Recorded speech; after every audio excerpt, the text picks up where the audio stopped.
Hello learners. हमने cell biology unit से अपने प्रीवियस लेक्चर्स में ये समझा था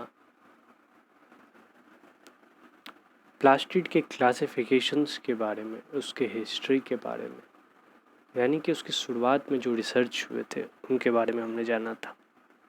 नेक्स्ट वीडियो में हमने समझा था एक प्लास्टिड के स्ट्रक्चर को, उसके नंबर्स को, शेप को, साइज और लोकेशन को।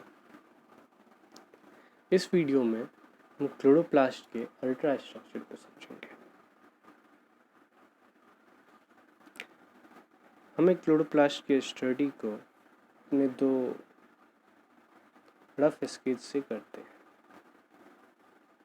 और ये शुरुआत हम बाहर से करते हैं। आउटरली क्लोरोप्लास्ट दो मेम्ब्रेनस स्ट्रक्चर से बाउंड है जो कि स्मूथ होते हैं, और उन दोनों मेम्ब्रेन्स के बीच में एक स्पीस प्रेजेंट है जिसे हम पेरिप्लास्टिडियल स्पीस कहते हैं। निकोटियाना प्लांट्स में इस स्पीस की डिस्टेंस 10 से 30 नैनोमीटर मापी गई है। एक क्लोरोप्लास्ट इंटरनली एक प्रोटीनेशियस फ्लूइड से फिल्ड होता है जिसे हम स्ट्रोमा कहते हैं। स्ट्रोमा में ढेर सारे स्ट्रक्चर्स जिन्हें आमतौर पे ग्रेना थाइलाकोइड्स कहा जाता है। एक ग्रेना के स्ट्रक्चर की यदि हम बात करें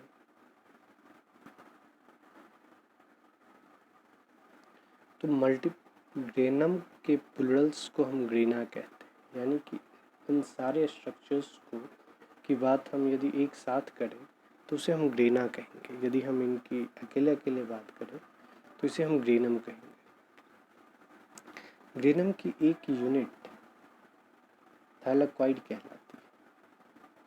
ये लैमेलर स्ट्रक्चर है और ये सिंगल मेम्ब्रेन बाउंड है। वहीं पे एक ग्रेनम्स एक दूसरे से अटैच होते हैं लेमेला से, जिसे हम स्ट्रोमल लेमेला कहते हैं। स्ट्रोमल लेमेला को साइंटिस्ट ने, बायोलॉजिस्ट ने दो टाइप्स में डिवाइड किया। एक continuous stromal lamella and discontinuous stromal lamella. वैसे लेमेला जो एक ग्रेनम से दूसरे ग्रेनम को कनेक्ट करते हो उसे हम कंटिन्यूअस स्ट्रोमल लेमेला कहते हैं। वही वैसे लेमेला जो फ्री हो, जिनका एक एंड फ्री हो, उसे हम डिसकंटिन्यूअस लेमेला कहते हैं। हॉज और उनके साथियों ने 1955 के अपने एक एक्सपेरिमेंट में पाया कि स्ट्रोमल लेमेला का ऑरिजिन ग्रेनर लेमेला से होता है, और दोनों में अंतर बताया कि ग्रेनर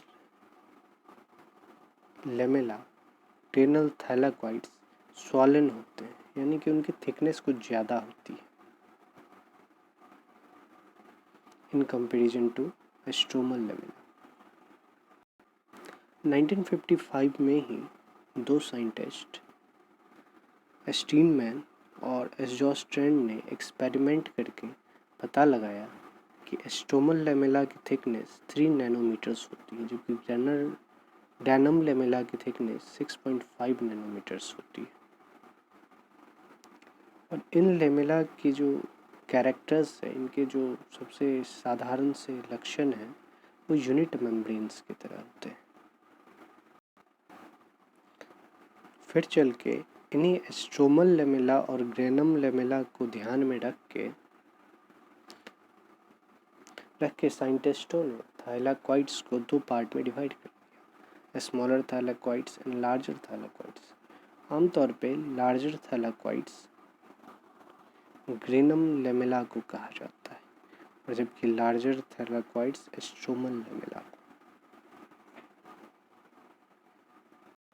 अब हम अपने नेक्स्ट वीडियो में थाइलाकोइड के अल्ट्रा स्ट्रक्चर को समझेंगे। फंक्शनली यदि देखें फंक्शनली, यदि हम क्लोरोप्लास्ट की बात करें तो इसके अंदर फोटोसिंथेसिस के दो बड़े ही महत्वपूर्ण रिएक्शंस होते हैं, लाइट रिएक्शन और dark reaction. Dark reaction proteinaceous fluid structure stroma में या फिर स्ट्रोमल स्पेस में पाया जाता है, जबकि ग्रेना में या फिर ग्रेनम में लाइट रिएक्शंस देखे जाते हैं। लाइट रिएक्शंस एटीपी प्रोड्यूस करता है, और जबकि डार्क रिएक्शन में उस एटीपी को यूटिलाइज करके कार्बोहाइड्रेट्स या स्टार्च बनाए जाते हैं।